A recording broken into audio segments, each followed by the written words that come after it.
Namo tassa bhagavato arahato samma sambuddhassa.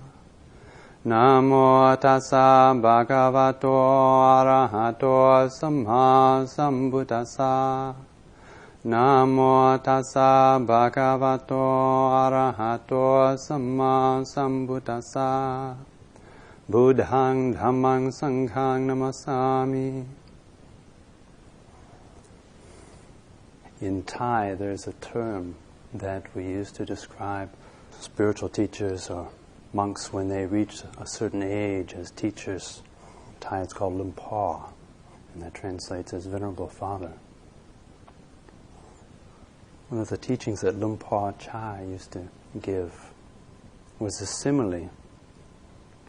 Lumpha would tell the story about one guy, and he said to another man, if you rub these two sticks together, and if you do it right, do it long enough, and then you can make fire from rubbing two sticks together. The other one was a bit skeptical. He said, go on, try it. And the first one laughed, and the second one there took the fire sticks and began rubbing. And he rubbed for a while, and then, well, I think I'll just take a break for a while. And then he took a break, had a drink.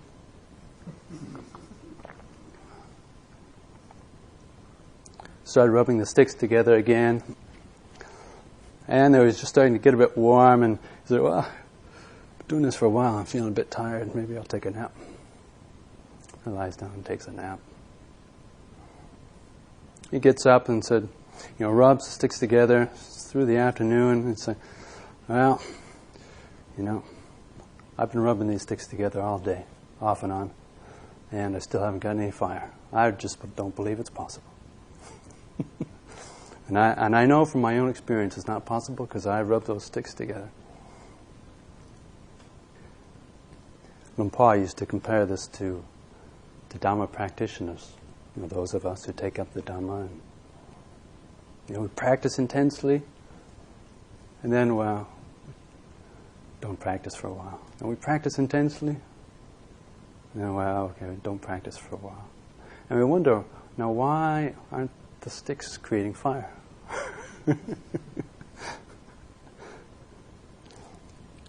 At this point, we're past the halfway point of the retreat, which means that we still have a few days remaining. And no matter what you've experienced up to now, whether it's you're gaining momentum, whether it's coming together, or where it feels hopeless, no matter how much effort you put into it, it's just all thinking and going nowhere. The key is persistence, just staying with it.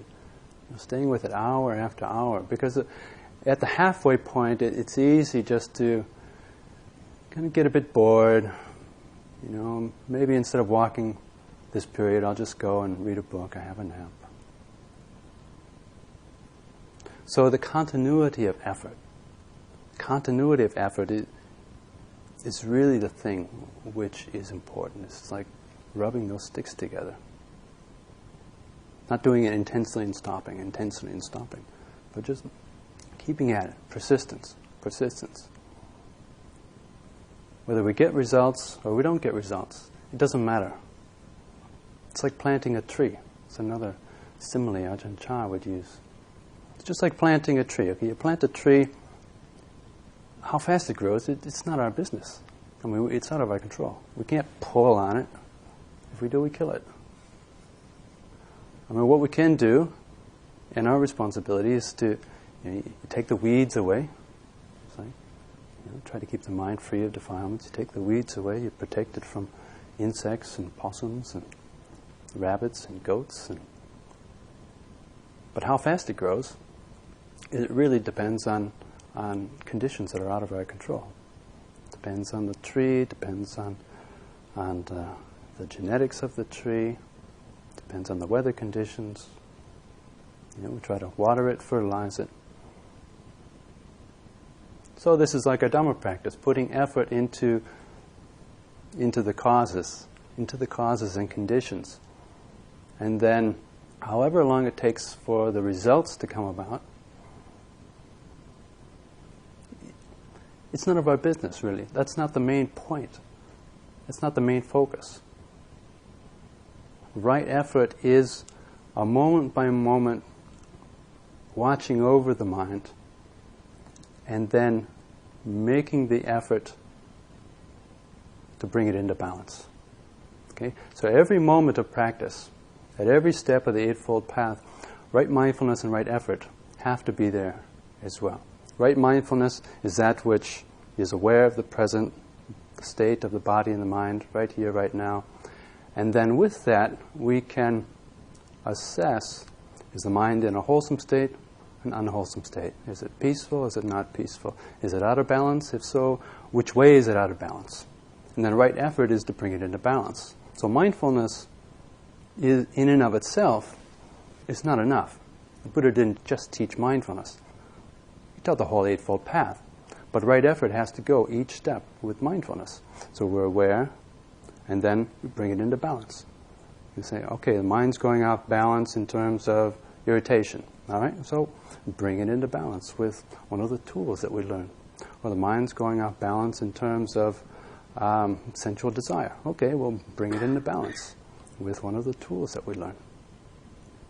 And every step of the way we do this. Or if we're just starting to get bored, and then reflect how special it is that we have these conditions. A lot of causes and conditions have come together to give us the opportunity to have a retreat at Temawata. And when you think about all the things that have to come together to create a retreat where we don't have to worry about anything except our Dhamma practice, it's amazing. It's very rare. And so if we can not waste the opportunity, really try to take advantage of every moment, then we really make it worthwhile for the guardians as well, for all the work they do to keep the place going, and for all the people who have worked to help give us this opportunity. Really try to make the most of the time we have, because the opportunity to practice Dhamma is a very rare thing. This is something that the Buddha and all the teachers of the forest tradition try to bring home over and over again. If you think in terms of Buddhist cosmology, it's once in a zillion years that we have the opportunity to come in contact with the teachings of the Buddha, with a Dhamma that's going to lead to liberation, to Nibbana. Once in a zillion years that a Buddha arises out of these endless cycles of eons. And then occasionally this Buddha arises, and then for a relatively short time, like for a few thousand years, then the Dhamma practices are available for people. And then kind of darkness and ignorance sets in again. How amazing it is that we're born at this time. It's a result of our past good karma. But like anything good that comes our way, we can either use it or we can just let it slide by without really seeing its value. But even without thinking in terms of vast cosmology, just think in terms of this life. How quickly a human life passes. I mean, how quickly the years start to go by. The older we get, just another one ticks off, another one ticks away, another one ticks away. And how much time can we just assume that we're going to have in the future to practice the Dhamma? If this is something which is really valuable, which it is, then we can't just assume we're going to have a long time and many opportunities in the future. Once we get older, it's easy to reflect on the fact that life is limited. But the reality is, whether we're young or old, the situation is exactly the same. We could die tomorrow. We don't know that we're going to live to the end of the retreat. I mean, hopefully we do.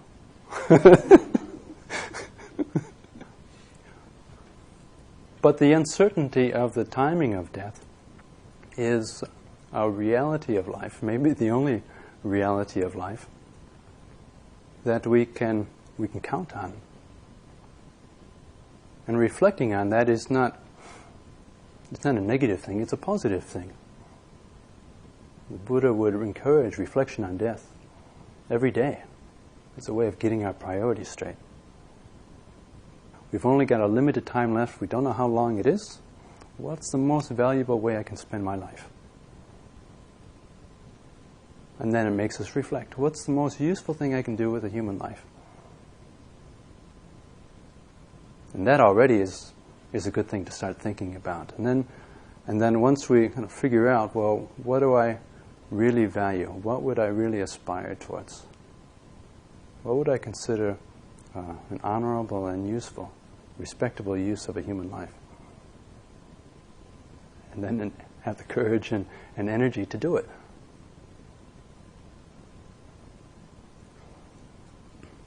If we've been practicing Dhamma for many years, it's easy to get into a routine, almost like a cul-de-sac, and we just keep doing the same things and may even lose the original spark that we had. Right? I mean, when we first come to Dhamma practice, there's usually a kind of an interest, a fascination, something, this has a real potential for benefit. And there's a lot of room for creativity and newness and motivation there. So it's always good to come back to that original aspiration. What are we doing this all for? It's easy to get kind of sidetracked into other things and then figure out, wait a minute, what are we doing this for? And just to be clear on that is very helpful, and it brings up a sense of motivation. Today I was asked, is there any wholesome fear? I don't know if you could say that fear is ever wholesome, but there is a wise recognition of the dangers of samsara, a realistic recognition of the dangers of being alive. Now, if you talk to some of the teachers I had, for example, one was an old, very impressive English monk who's passed away now. He would say, we don't know where we're going to be reborn. Right now, we've got the conditions to practice. We've got teachers, we've got places to practice, we've got the time. You can't just say, oh, well, I'll continue on next life, because we don't really know where we're going to be reborn next. Even if we are born as a human, we could be reborn in Africa where genocide is happening, or we could be reborn in some place where we're just locked in poverty and there's no chance to practice the Dhamma. Or born in a country where we're never able to have contact with Dhamma books or a Dhamma teacher. Or we could be reborn as a possum in New Zealand and have lots of food and everyone hates us. So we really don't know. But right now we know, okay, we've got the opportunity to practice. So every moment that we're mindful is good karma. I mean, every single moment that, okay, we make the effort to bring the mind back. Bring the mind back. Clearly aware, be peaceful. Bring the mind into balance. Allow peace of mind to come into the heart. Even if the whole meditation is just thinking and bringing it back. Thinking and bringing it back. Thinking and bringing it back.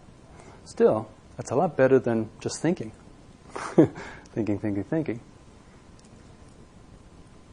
Because at least we're making the effort. And that effort, even though sometimes it feels tedious, it's like, well, when is it just going to be perfectly content to stay there and the mind unifies in bliss? Well, that's when the tree starts to get big. It's out of our control. But what we can do is just keep doing the sometimes tedious work of just bringing it back. Keep developing these meditations. Try to be systematic. It takes a lot of patience. One of the qualities that is emphasized in forest tradition over and over again is patient endurance. in all aspects.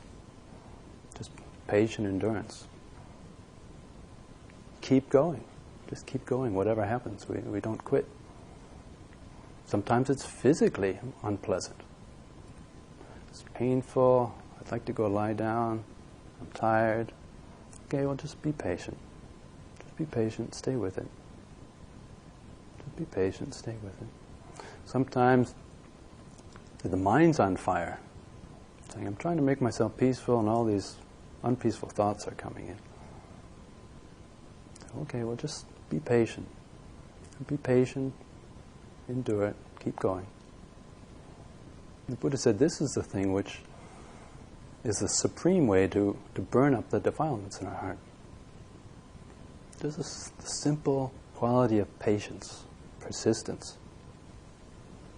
When I was staying in Thailand for a number of years, I would take a group of monks and novices to go visit different teachers that I had gotten to know on my travels, wandering. And then I wanted other younger monks and novices to be able to have that opportunity as well. So I would, every year, take a group and we'd go visit teachers. And especially for the ones who couldn't speak Thai yet, it was very valuable because they would never have the opportunity to go and have this kind of contact. So we'd go to various teachers and ask questions and experience their monastery. One of the teachers we went to visit was a teacher that I had just recently spent the Rains retreat with, named Ajahn Chah. Ajahn Chah was a disciple of Ajahn Mahabua, a very fiery Dharma practitioner, very inspiring. And someone asked him, Venerable Ajahn, what is right effort? How do we define right effort? How much effort is right effort? And his answer, I'll read you here. It says, never slacken. We should be putting forth effort continuously until we realize the Dhamma. It's as if our house was on fire. One who sees the danger in samsara, one who sees the danger, fearing death, fearing birth, and all that goes with it. It's like their house is burning down. What are we supposed to do? Be lax? We've got to hurry to put out the fire as quickly as possible. So there's no best kind of right effort, samma vayamo. But the effort has to be relentless, around the clock. The only exception being when we're asleep, until we realize enlightenment. This is the effort that's right, that's correct and most appropriate. Those times when the effort is intense and when it's gentle will vary. It depends, but the effort has to be unremitting. Our house is on fire. What are we going to do? I think enlightened teachers tend to see something about samsara that most of us miss. That simultaneously it's incredibly precious and valuable, rare opportunity. And at the same time, there are dangers kind of lurking there if we don't take advantage of this responsibility. A lot of the effort that I see teachers doing is just to try to motivate people, get them to believe that they can do it too. You have to believe that you can do it. Try visualizing yourself. What would I look like if I was fully enlightened? You know, I have kind of glowing auras and radiating neon lights behind my head. Would I be able to float in the air? What would it be like if I was enlightened? Would I just be so wise and then everything I said people would be writing down? Or just imagine yourself, what would it be like if I had no greed or sensual desire, no anger and aversion, no delusion, but only wisdom in my heart? What would life be like? So it's important to trust in the ability that we all intrinsically have to realize the Dhamma. If we get frustrated and don't really believe it's possible, then it's like we cut short the process even before we give ourselves a real chance. even the Buddha was once unenlightened. It's one of the reflections that comes up over and over again. Sometimes we're sitting meditation and say, well, it just doesn't seem possible. Too many defilements in my mind. Maybe for someone else possible, but not for me. But just reflect that all of the enlightened teachers, all of the Buddhas, they were once completely unenlightened, just like we are. Heads full of defilements. Or sometimes experiencing frustration in the Dhamma practice. Experiencing up and downs. Say, well, they were all originally just like I was, and they succeeded. So the only way forward is just to persistently put forth effort. Keep at it.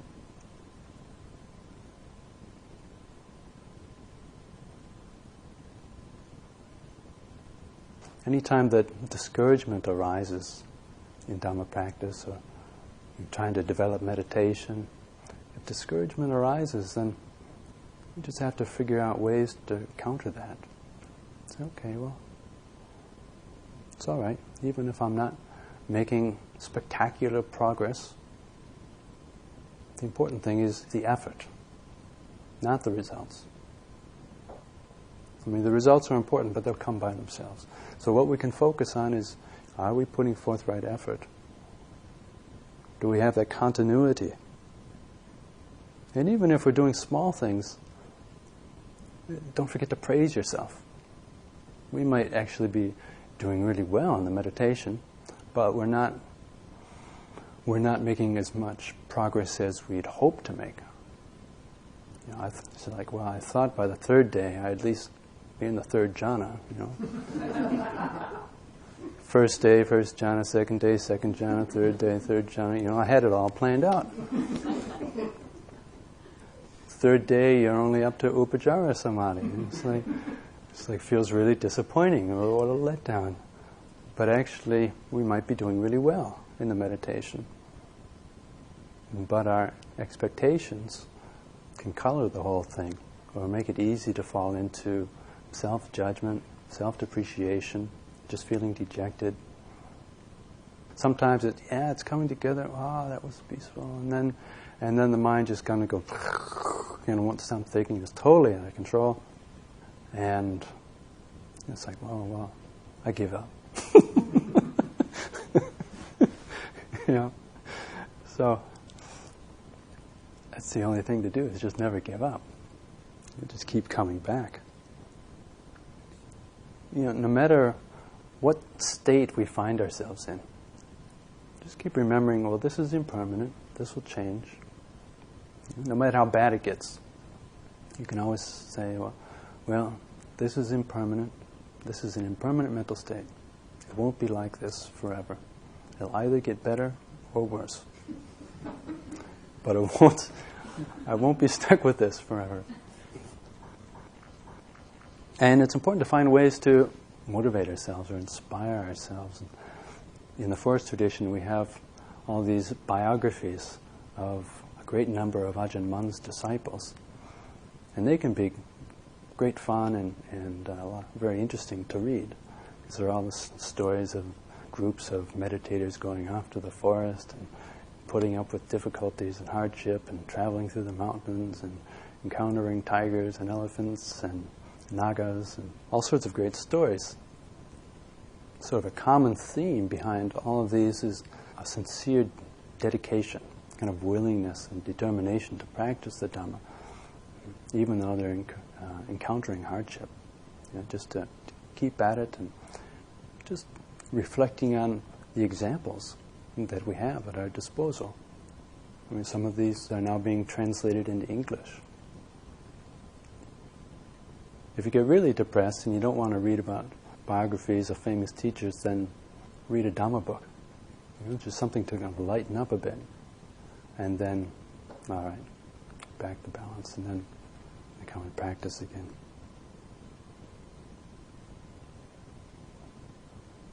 Even if the meditation doesn't seem to be working, there's so many other ways to do something to bring up a wholesome state of mind. It might just be something like chanting. Say, okay, well, today meditation doesn't seem to be working all that well, but I don't want to give up. So find some chant which is inspiring, and then just reflect on the meaning of it and chant it. And that can be a way to bring the mind into a wholesome state and give it energy. Getting up in the morning with a good attitude is very helpful. If we get up every morning and it's like, oh no, it sets the tone for the day.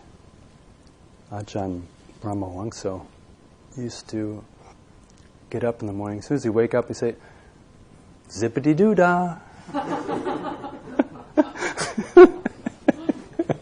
Remember his assistant abbot, Ajahn Chandako, traveling together, and the alarm would go off, and Ajahn Brahma would be zippity-doo-dah. And used to drive Ajahn Chandako crazy. God, man, just. But if we do silly things like that, we can create a positive attitude towards life, towards the Dhamma practice, definitely towards the retreat. Why would we want to waste a moment? Okay, we've got the special opportunity, the bell goes off at 5. Great, another day to get up and develop meditation and let go of the defilements in our heart. What better thing could we do with our time? Who would want to sleep instead? Okay, no, I'm not asking for a show of hands. In the forest tradition, they have what's called a warrior spirit with the Dhamma practice, in the positive sense, in the sense of not willing to be defeated by the negative things in life, a willingness to keep going and never give up. And actually, it can be very fun to do that when you start to get into the effort. The rains retreat that I spent with Ajahn Chah, the alms round at that monastery was a very long one, down a rocky road through the forest. And it was usually a very quick alms round. Ajahn Chah would go very quickly. It was very energizing. And all of the years that he had been there, rain or shine, you go on alms round. It doesn't matter if it's pouring down rain, you get soaking wet, it doesn't matter, you just go out and do it anyways. Now the year that I was there, shortly before the rains retreat, he had had a back operation because he had a back injury and then finally had it operated on, so he was still recovering. And one morning during the retreat, it was raining incredibly hard. I mean, the rain was just coming down like cats and dogs. We were all looking at each other. It's like, we got to go out in that. Contemplating it. I mean, it was just pouring so heavily with no inclination that it was going to let up at all. And then got a message sent from Ajahn Chah, who was in his hut. And he said, look, today you don't have to go on an alms round. I'm sick in bed, I can't go on an alms round. I won't make anyone else go on an alms round today because of the weather. But the next monk who was in charge, he'd been there many years already, and he knew that, well, it was just because Ajahn Chah was sick that he was saying this. So he wasn't a man to say a lot. We're all looking at him, okay, what do we do now? We just stay where it's nice and dry and warm and wait for the food to come. And he says, can go. Grabbed his bowl and he left. He just went right out into this pouring rain. The rest of us kind of go, okay, because in that tradition, there's kind of a certain order of seniority, and if the senior monk says, can go, then okay, you go. Within a minute or two, we're completely soaked. So there was no try to holding on to being dry. It was, okay, we'll let go of that one. And the little streams that we had to cross, which were normally like ankle depth, they were all just rushing torrents, like flash floods. And just to get across the first stream, we were all locking arms and fording, and the water was rushing against our thighs. And fortunately, I have long legs. And but some of the Thai monks, a lot shorter than I am, and so. It was what was, say, up to just around knee height for me. For them was getting close to their waist. And, so some of them were getting swept down current.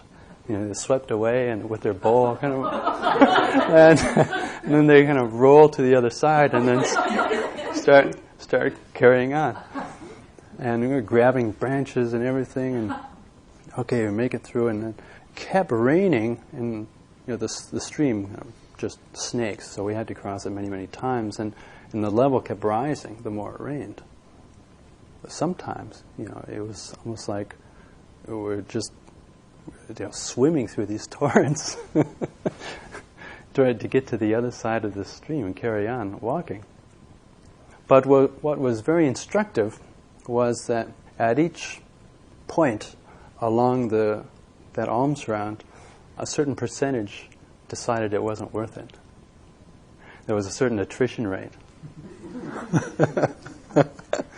There were a few who never left the meditation hall in the first place.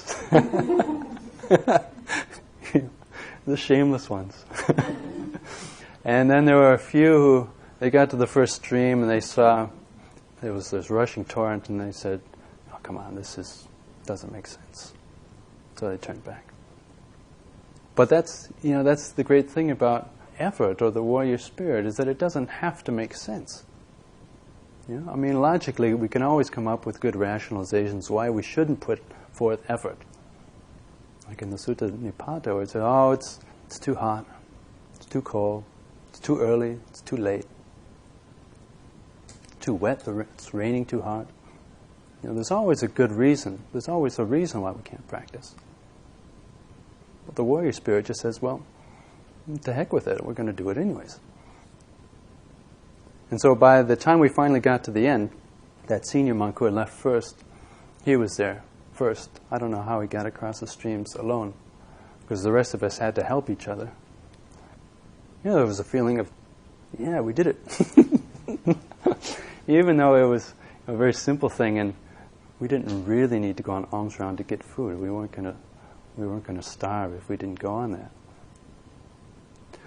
But putting forth effort like that, or that sense of determination, is something which is necessary just to keep going in Dhamma practice.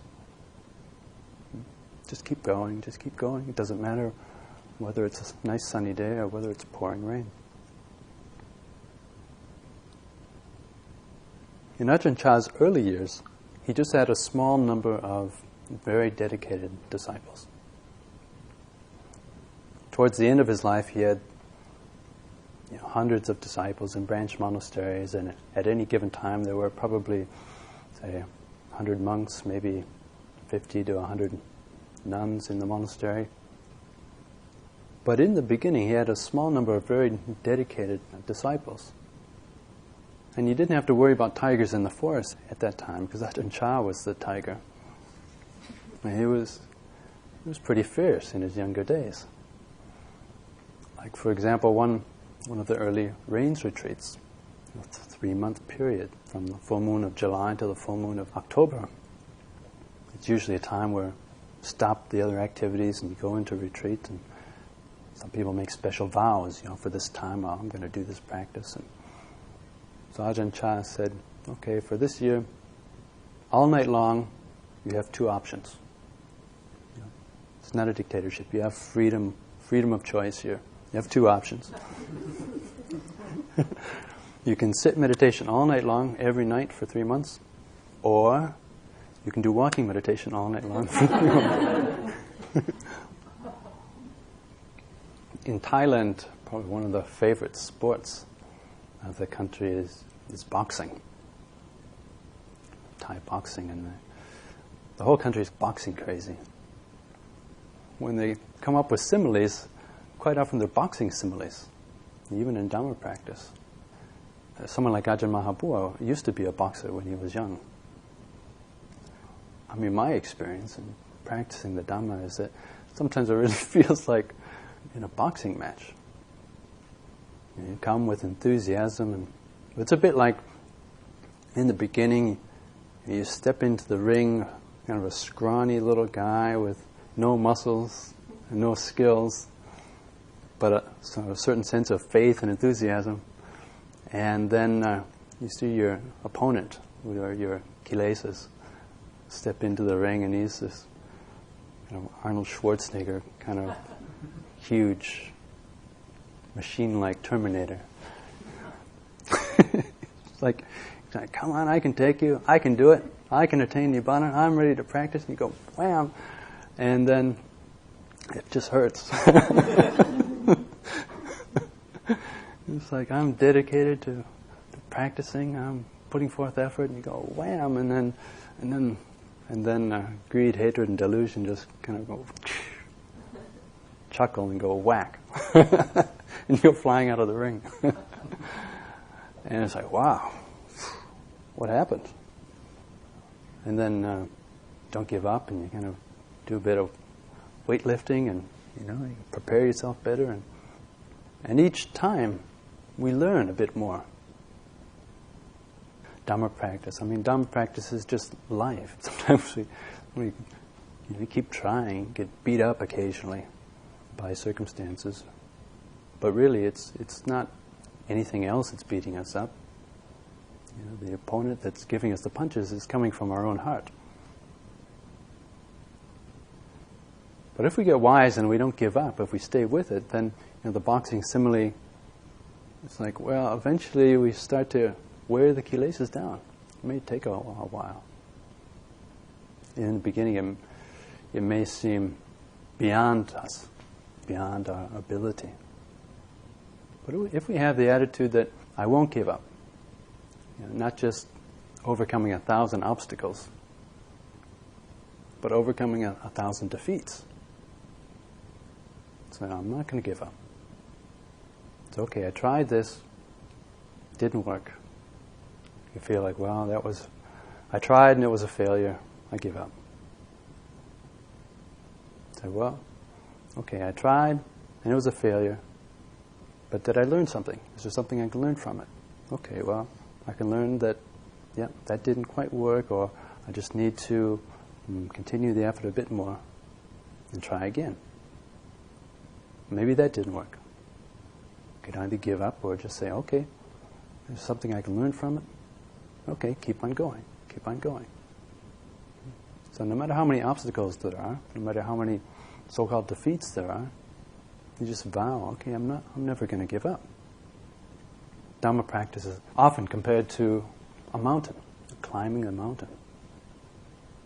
If you think of, climbing Mount Everest, it just seems way beyond the ability of the average person, right? Try to picture yourself in the foothills in Nepal, trying to start off climb Mount Everest. It just seems, well, I can't do that. But even a huge mountain like that, even the best mountaineers, it just starts with one step. Who knows? Maybe we can do it, maybe we can't. Or maybe we can do it, but who knows how long it will take. What we can do is just take one step. Clarify, where's the path? Got a map? Am I going in the right direction? Just take one step. Right? Once we're finished with one step, then we take another step. Now, if we just focus on step by step, then I think psychologically it's a lot easier to keep going. We kind of see the peak in the distance, but if we dwell on it too much, then we just see how far we are from it, and, well, better just to go back to base camp. But go back to Kathmandu and have some fun. But even if you find that sometimes Dhamma practice feels like it's not going anywhere, just remember that learning takes place in certain plateaus. There are times when we're putting forth effort and it feels like, we're getting somewhere. We can actually start to feel like we're making progress. Then we may be putting forth just as much effort, but God, nothing seems to be getting any better. Not seem to be making a real difference. Not getting more peaceful. Not really seeing anything more clearly. Certainly no wisdom's arising. What's going on here? Am I doing something wrong? Maybe not doing anything wrong at all, but the way we learn things can have certain plateaus. It's like climbing a mountain. You climb for a while and then you get on a plateau and you're not of gaining any altitude, but still you need to just cross that plateau, and then suddenly you're creating the causes and conditions for, suddenly we're going up again.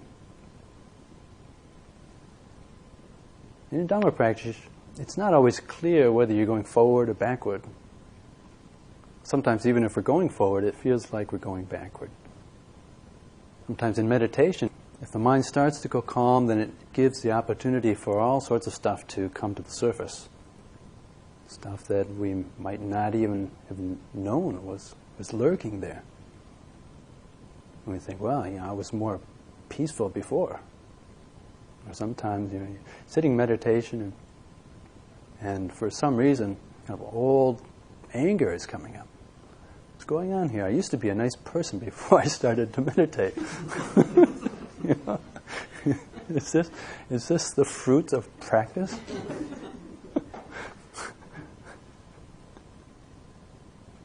Another teacher that I went to stay with, his name was Ajahn Chah. I went to spend the rains retreat with him, and right at the beginning of the rains retreat, I just went to him and I asked him one question. His answer went on. I translated it then and wrote it down. His answer went on for many, many pages, but I'll just read you a little bit of it.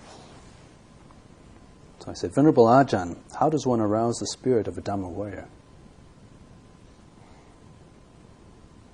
Is that a warrior? A warrior is one who battles to overcome his enemies. As monks, your enemy is defilement, kilesa, the defilements in your own heart. To generate the resolute faith that it takes to battle with defilements, you have to regularly contemplate death, marananusati.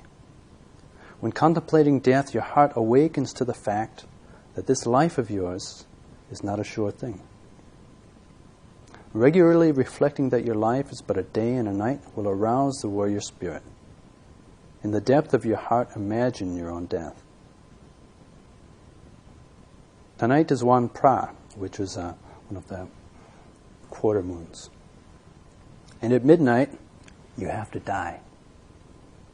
Convince yourself with mindfulness and wisdom until there's acceptance. When you lie down to rest at midnight, you will die. There's no tomorrow. You expire at midnight. So what are you going to do? The spirit of a warrior is born. Once we're finished with this meeting, you definitely get out there on your walking meditation path. For sure, you wouldn't go read a book or listen to a tape. You definitely wouldn't do anything else but alternate sitting and walking meditation because you're convinced you will die at the stroke of midnight. The warrior spirit is born. The past is gone, so there's nothing to worry about. Establish your mindfulness in the present. The future, tomorrow doesn't exist because you died tonight. Thoughts about tomorrow's meal, an alms round, and where we're going to go the day after tomorrow all vanish. Everything ends tonight. The mind won't be able to dwell on tomorrow. It's like throwing a tennis ball against a wall. When it hits the wall of midnight, it bounces back. Throwing the ball stands for your distracted thoughts concerned with the future. They just bounce back after hitting the wall of midnight. When attempts to think of the future are foiled, thoughts come to a halt. You can't dwell on anything that would happen after midnight. You can't think of tomorrow's alms round, an upcoming house invitation, or the work projects that you were going to do. It all ends at midnight. The mind will stop in the present moment with sustained awareness. You sit and walk meditation without forgetting that you will die tonight. This is how you generate the spirit of a Dhamma warrior, the warrior that engages combat with defilements in the heart. Contemplating death is very helpful. It cuts off infatuation and delusion. It calms anger and sensual desire. What's the point of being greedy for sensual desire? What's the use of being angry when you know you're going to bite the dust tonight? You've got to purify your mind in time. But you have to imagine death in a way that your heart sincerely believes. Even though it may not actually happen that you die tonight, this is a skillful means that we employ to startle the heart. It awakens the fear of imminent death. If you reach your hour of death unprepared because your meditation hasn't been sufficiently developed, you'll have no refuge to take shelter in. If mindfulness, samadhi, and wisdom have not yet been established in your heart, you'll have no refuge. So for the time remaining, it's imperative to practice intensively. The skillful means of contemplating death is key. It can uproot your attachment to your body. You have to find ways to achieve victory over the defilements in your heart and mind. Don't allow them to persist in your consciousness. Don't hold on to and imprison them. Find ways to let them go and cleanse the heart. It's necessary to let go of those attachments. When defilements do appear, clean them out. Wherever you go, you're shadowed by your defilements. Wherever you are, the defilements are there in your heart. Once this is understood, you incessantly generate mindfulness to care for and consistently look after your own heart. This is to put forth great effort. The more you do, the more you benefit.